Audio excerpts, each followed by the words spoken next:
Dr. Alina Vasquez pressed her face against the small window of the spacecraft. Below her stretched a world of red sand and broken stone towers. This was Kepler-4 for to be, a planet that died long before humans learned to make fire.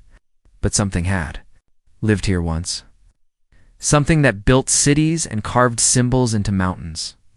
Landing in 5 minutes, called Captain Torres from the pilot seat. Everyone ready? Alina checked her equipment one more time. She had waited her whole life for this moment. She was the first human to study alien ruins. Real alien ruins, not just rocks that look strange. The ship touched down with a soft thud. Alina was the first one out. The air was thin but breathable. Strange purple plants grew between the ancient stones.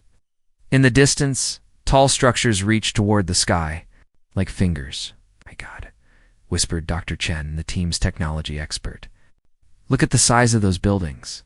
Alina walked toward the nearest structure. It was made of some kind of black stone that seemed to drink in light. Strange symbols covered every surface. She took out her scanner and began recording everything. "Symbols are everywhere," she said into her recorder. "They seem to tell a story, but I cannot read them yet." The team spent 3 days exploring the ruins. They found halls big enough to hold 1,000 people. They found machines that still hummed with power after who knows how many years. They found art that showed tall, thin creatures with 4 arms and large eyes. But the most amazing discovery came on the 4th. Alina was exploring alone in the deepest part of the main temple. Her flashlight beam fell on something that made her heart stop. It was a perfect sphere, about the size of a basketball, floating 3 feet off the ground. It glowed with soft blue light. "Everyone get down here now," she called into her radio. When the team gathered around the floating sphere, Dr. Chen pulled out his instruments. "It is giving off energy," he said. "A lot of energy. But I do not know what kind. Should we touch it?" asked Dr. Martinez, their biologist. "Absolutely not," Alina said. But even as she spoke, she felt drawn to the object. It seemed to pulse in rhythm with her heartbeat. Dr. Chen kept taking readings. "This is impossible," he muttered. "The energy signature keeps changing. It is like it is trying to communicate." Alina stepped closer. Sphere pulsed brighter.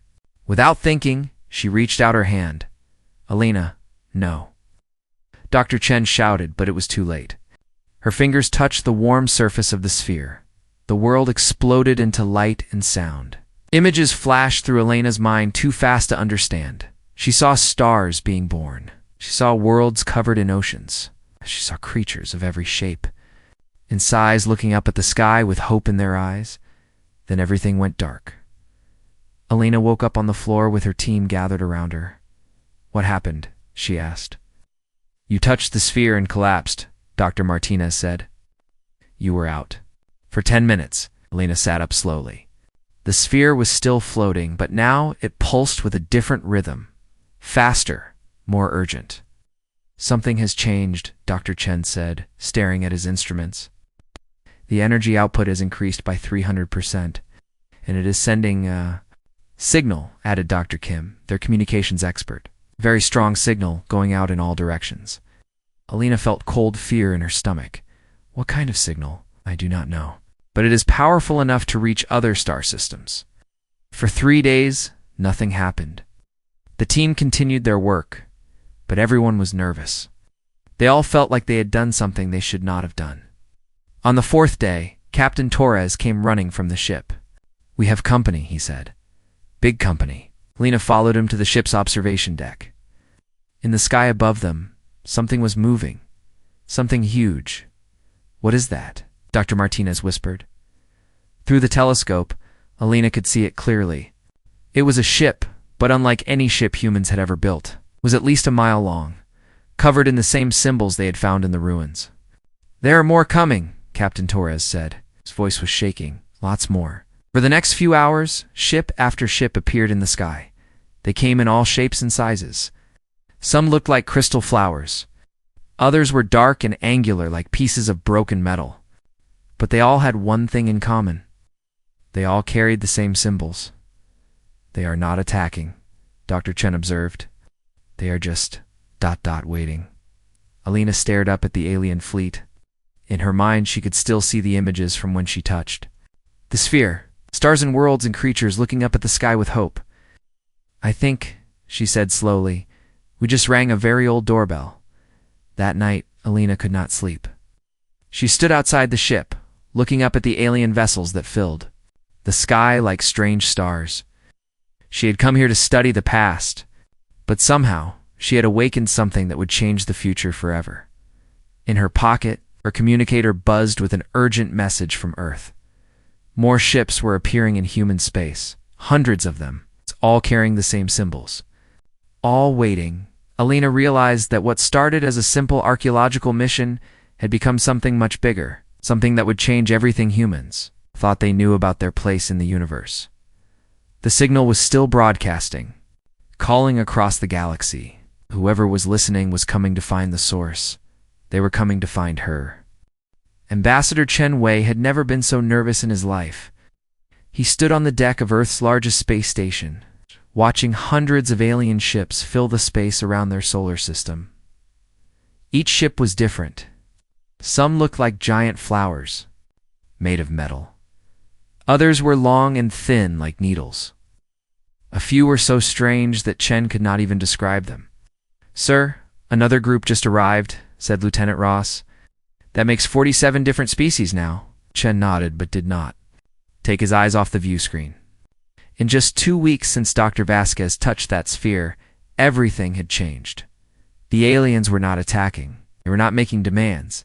They were just waiting. That made Chen more nervous than any war fleet would have. "Have any of them tried to communicate?" he asked. "Yes, sir. All of them. But the messages are ... strange." Chen walked to the communication center. The screens showed dozens of different alien languages, but the translation computers were working. Most of the messages said the same thing. "Over and over, we come to serve the makers. First gods have returned. We bring gifts for our creators." Chen rubbed his tired eyes. The world leaders had been calling him non-stop for answers he did not have. "How do you explain to the president that aliens think humans are gods?"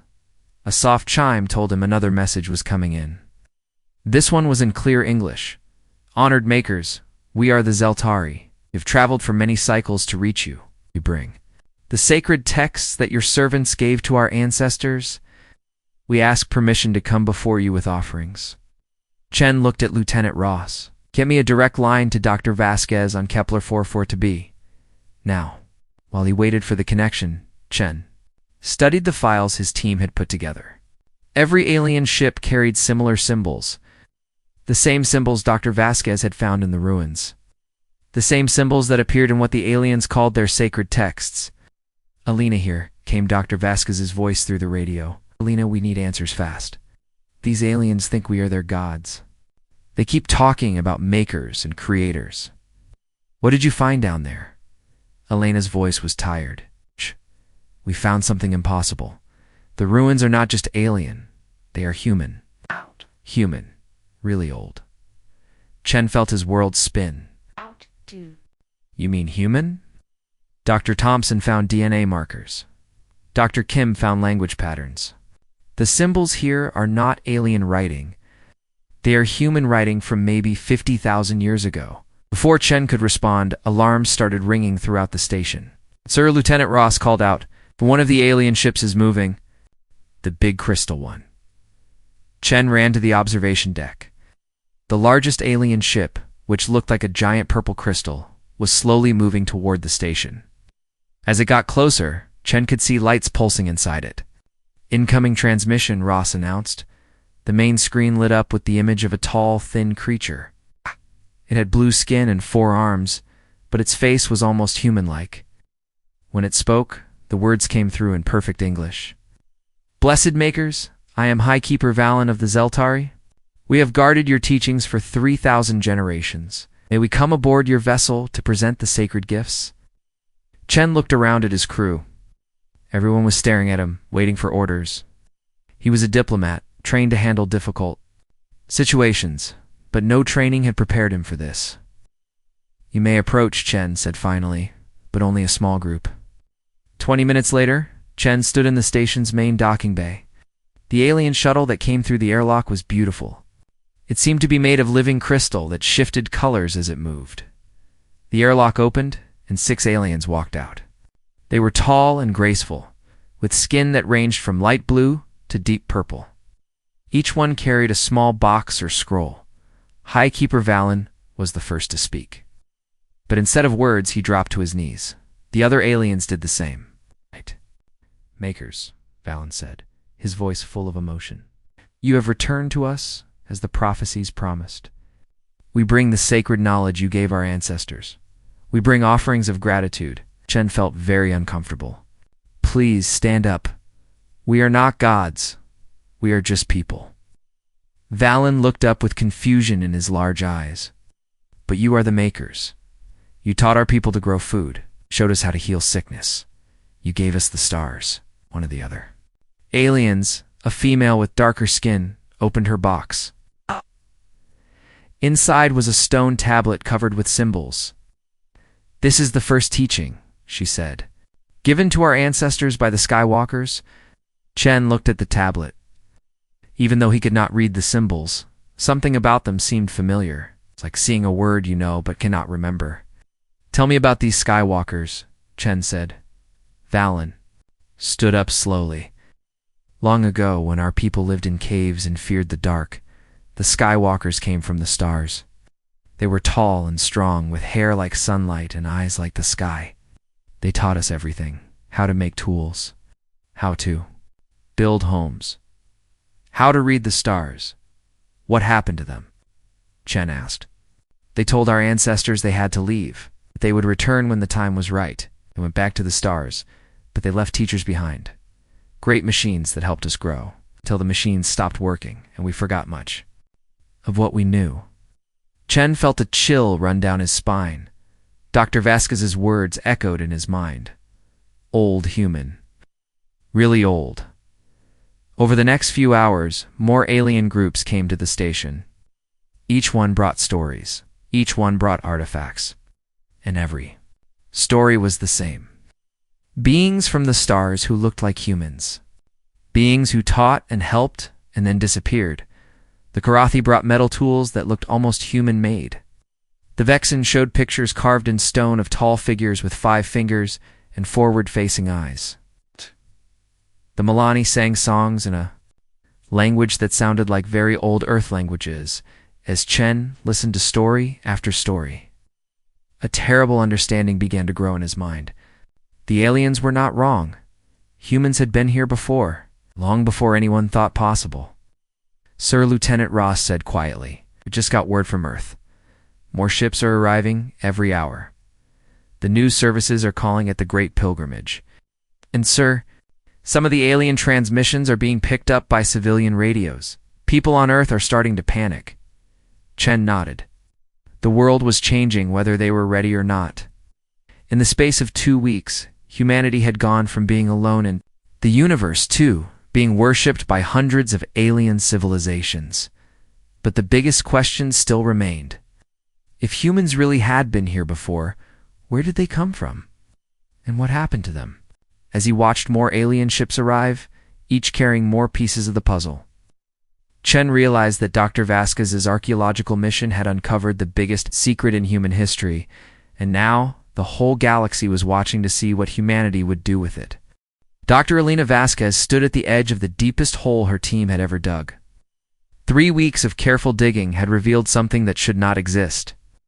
Below the alien temple was something even older, something that made her hands shake as she held her scanner. "The metal is definitely human-made," said Dr. Marcus Thompson, climbing up from the pit. His clothes were covered in ancient dust. "But Alina, the dating shows it is over 50,000 years old." Alina stared down into the darkness. "That is impossible. Humans 50,000 years ago were still using stone tools." "Not these humans," Marcus said. He held up a piece of metal that gleamed like new. "This alloy is more advanced than anything we make today. And look at this." He showed her a small piece of plastic with symbols carved into it.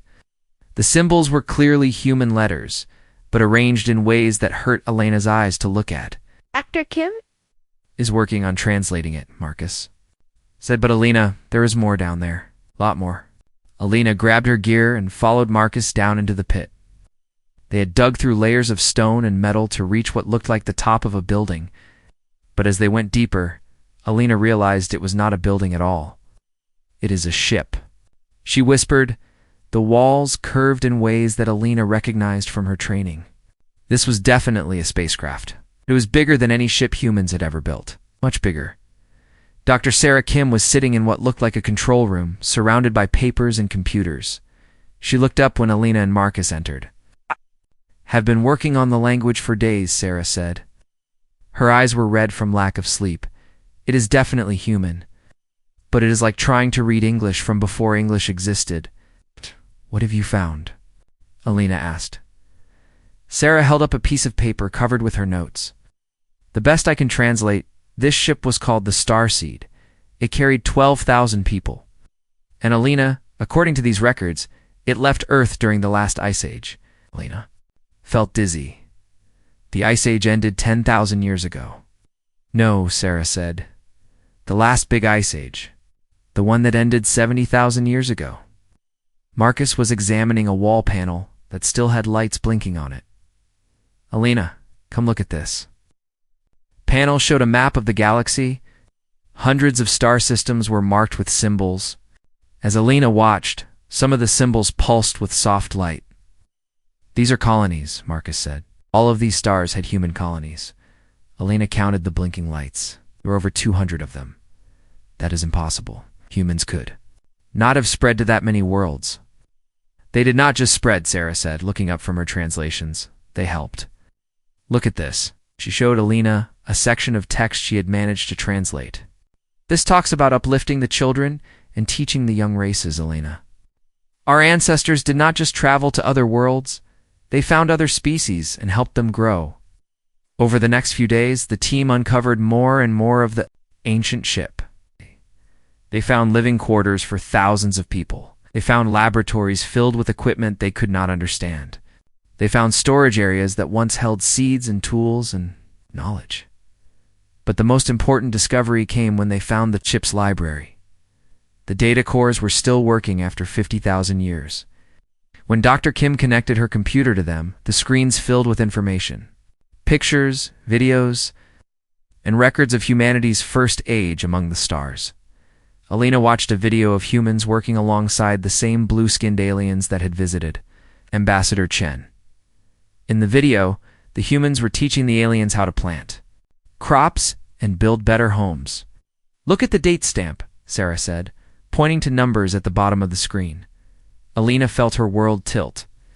The video was 47,000 years old. More videos showed the same pattern. Humans arriving at primitive worlds. Humans teaching and helping. Humans leaving behind knowledge and tools before moving on to the next world. They were like teachers, Marcus said. Going from world to world, helping species that were just learning to think. "But why?" Alina asked. "Why did they leave Earth? And what happened to them?" Sarah had been translating the ship's final logs. Her face was pale when she looked up. They left Earth because of the ice. The planet was dying and they knew it. So they took the best of humanity to the stars. And, Alina asked, they planned to come back.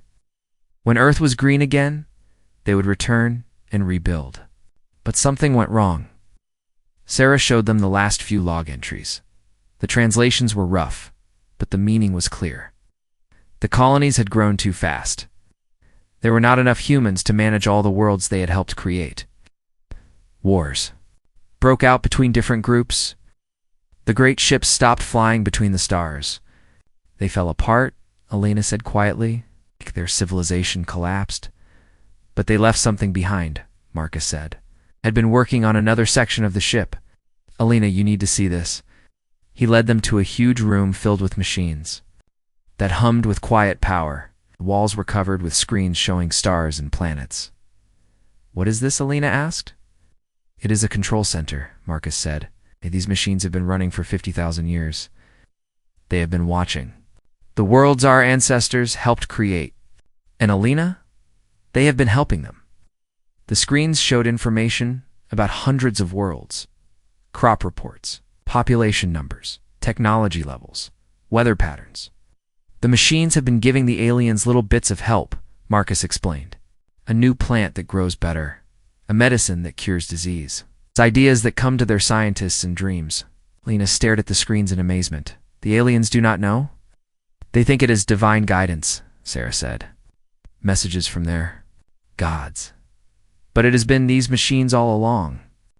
Alina walked to the center of the room. There was a chair that looked like it was built for a human. When she sat down, the screens changed. New information appeared. The machines were asking for instructions. It is waiting for us, she said. All these years, it has been waiting for humans to come back. Marcus looked at the screens showing alien worlds. Alina, we could help them. Really help them. We could use these machines to guide the whole galaxy. Lena thought about Ambassador Chen dealing with hundreds of alien ships. She thought about the aliens who believed humans were gods.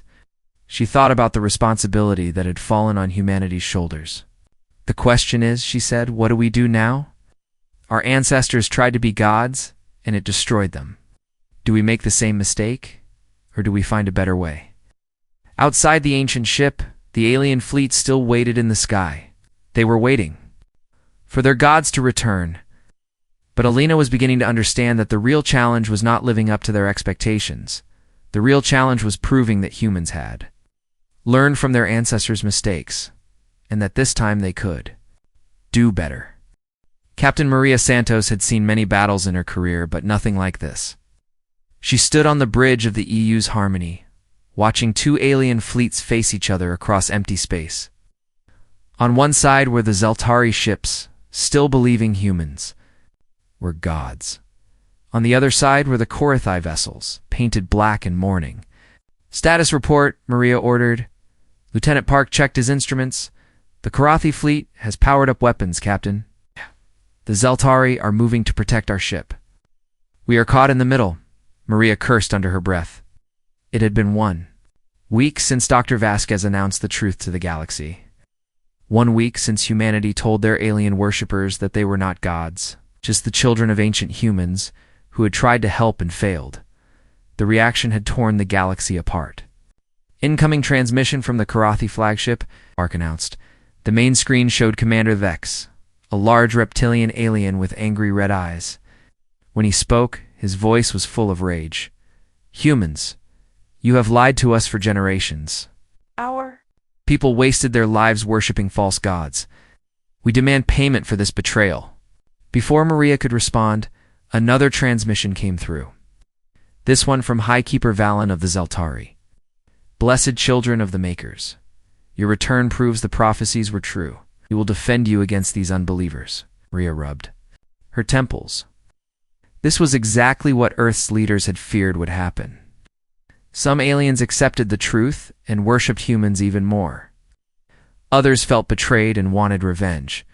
And a few species had simply left, too confused to know what to believe. Get me Ambassador Chen, Maria ordered. Chen's tired face appeared on a smaller screen. Behind him, Maria could see the chaos of the space station where dozens of alien diplomats were shouting at each other. Maria, thank God, Chen said. Ow! Bad is it out there. Bad, the Korathi want blood. The Zeltari want to start a holy war to protect us. We just got word that 3 other species are fighting each other in the Vega system. Chen closed his eyes. It gets worse. The Millennia just declared that humans are demons, pretending to be their gods. They're calling for a crusade against all human worlds. Maria felt cold fear in her stomach. Humanity had 16 colonies spread across nearby star systems. If the aliens turned against them, millions of humans could die. What about the Accord species? She asked. About half of them are still with us, Chen said. Allies are having problems. The Nexari just had a civil war. Half their people want to keep following human guidance. The other half want to throw off what they call the chains of false worship. The situation was getting worse by the hour. On Earth, riots had broken out as different human groups argued about what to do. Some wanted to use the ancient machines to control the aliens. Others wanted to abandon space and hide on Earth. A few extremist groups even wanted to pretend to be gods and rule the galaxy. Captain Lieutenant Park called out, the Korathi ships are moving. They're targeting our position. Maria turned back to the tactical display. The Karathi fleet was spreading out to surround her ship. At the same time, the Zeltari ships moved to intercept them. This is madness, Maria muttered. She opened a channel to both fleets. All ships, this is Captain Santos. Stand down immediately. We will not be part of your war. Commander Thex's face appeared on screen again. You cannot hide behind your false followers forever, human. Our people died believing in lies you created. We did not create anything, Maria shouted back. Our ancestors tried to help your people 50,000 years ago. We just learned about it ourselves. Lies, Dex roared. Your people have been pulling strings behind our development for generations. We found the hidden signals from your machines. You have been controlling us like puppets. Highkeeper Valen broke into the conversation. The guidance of the Makers was a gift. It helped our people grow strong and wise. It made us weak, Thex replied. Always depending on help from above instead of learning to think for ourselves. Realized that both aliens were right in their own way. The ancient human machines had been helping alien civilizations for thousands of years. But some species saw this as a blessing while others saw it as a curse.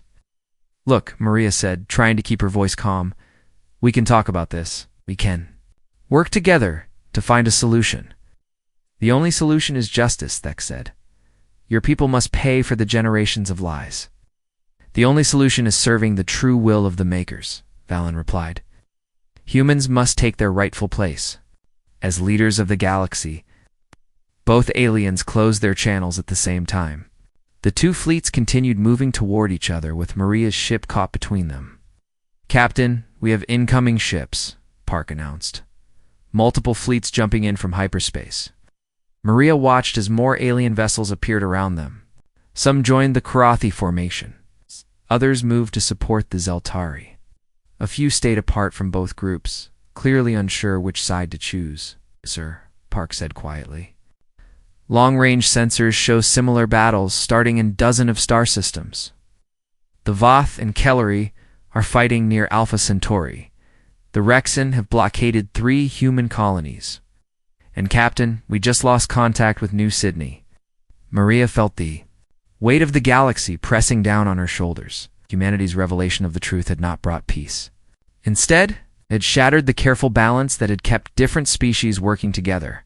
Her communicator buzzed with an urgent message from Dr. Vasquez on Kepler-4 for 2B. Maria, we found something else in the ancient ship. Plans for something. Called the Unity Protocol. I think it was meant to prevent exactly what is happening now. What kind of protocol? Maria asked.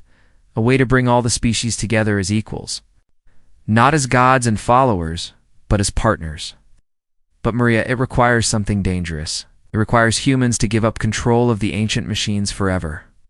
Maria looked at the alien fleets preparing for battle around her ship. Thousands of years of cooperation were about to end in war because humanity had tried to tell the truth. Maybe, she thought, the truth was not enough. Maybe they needed to do something that proved humans were not trying to be gods. Maybe they needed to give up the power that their ancestors had left behind. But first, she had to stop a galactic war from starting in her backyard. All ships, she broadcast on every frequency. I am requesting an immediate ceasefire. Humanity has something important to offer, something that could change everything. She just hoped Dr. Vasquez was right about the Unity Protocol. Guz. If they were wrong, the galaxy was about to tear itself apart. Dr. Elena Vasquez stood in the control room of the ancient ship, her hand hovering over a red button that would change everything. Round her screen showed the galaxy tearing itself apart. Alien fleets were fighting in 12 different star systems. Colonies were under attack. And it was all because humanity had told the truth. Are you sure about this? Asked Dr. Marcus Thompson. He was reading the ancient instructions for the Unity Protocol. Lena, once we activate this, there is no going back. The machines will shut down forever. Alina nodded.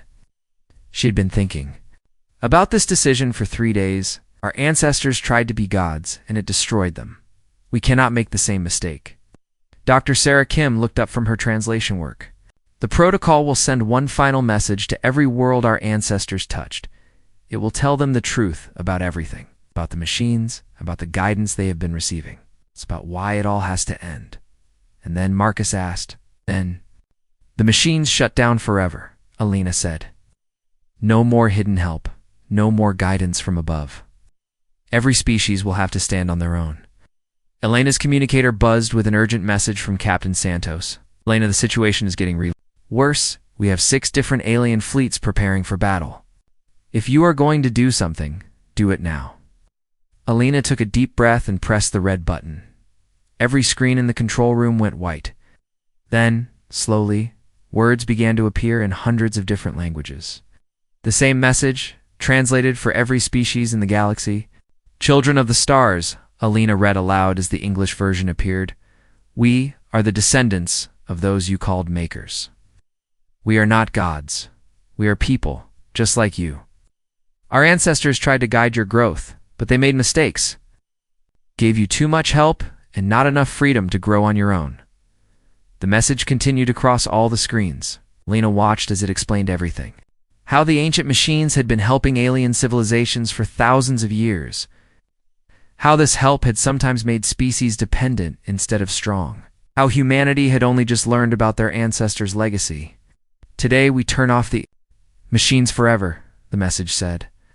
Not because we do not care about you, but because we care too much. You are ready to stand on your own. You do not need gods or masters. Need partners and friends. Alina watched the screens as the message reached different star systems. She could see alien ships stopping their attacks to read the words. She could see fleets that had been preparing for war, slowly powering down their weapons.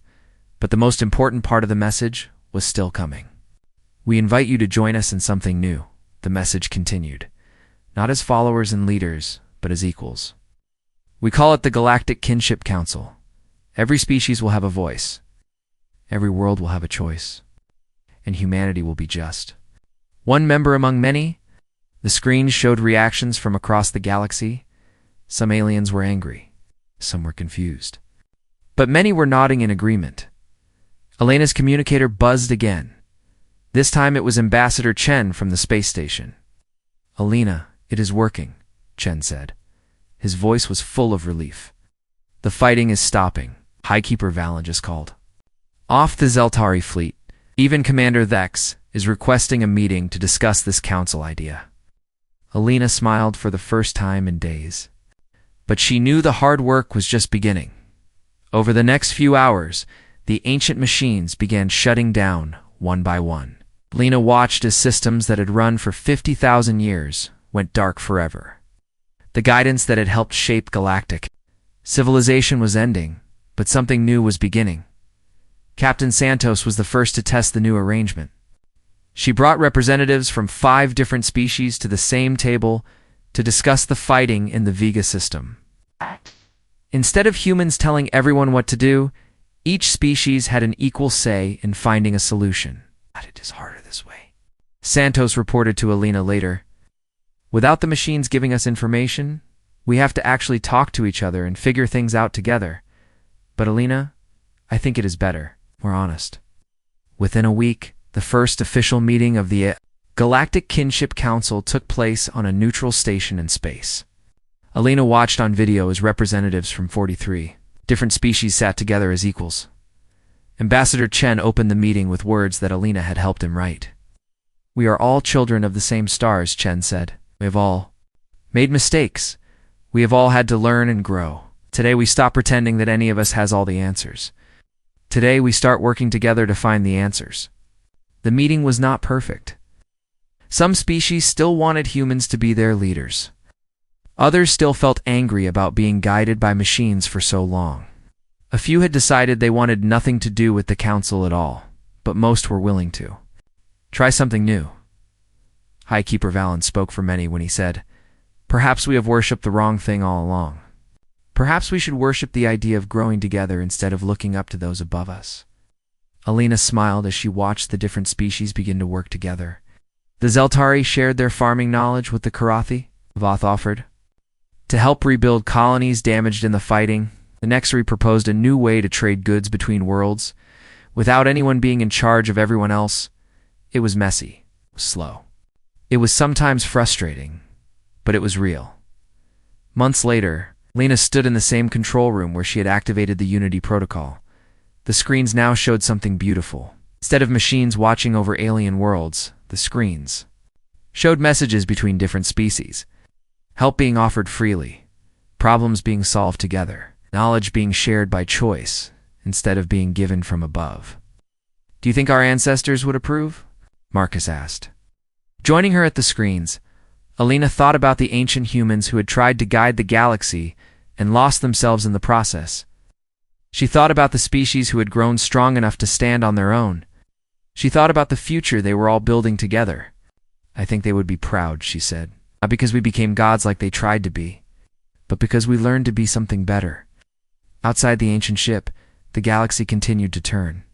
But now it turned with the voices of many species, working together instead of one species trying to guide all the others.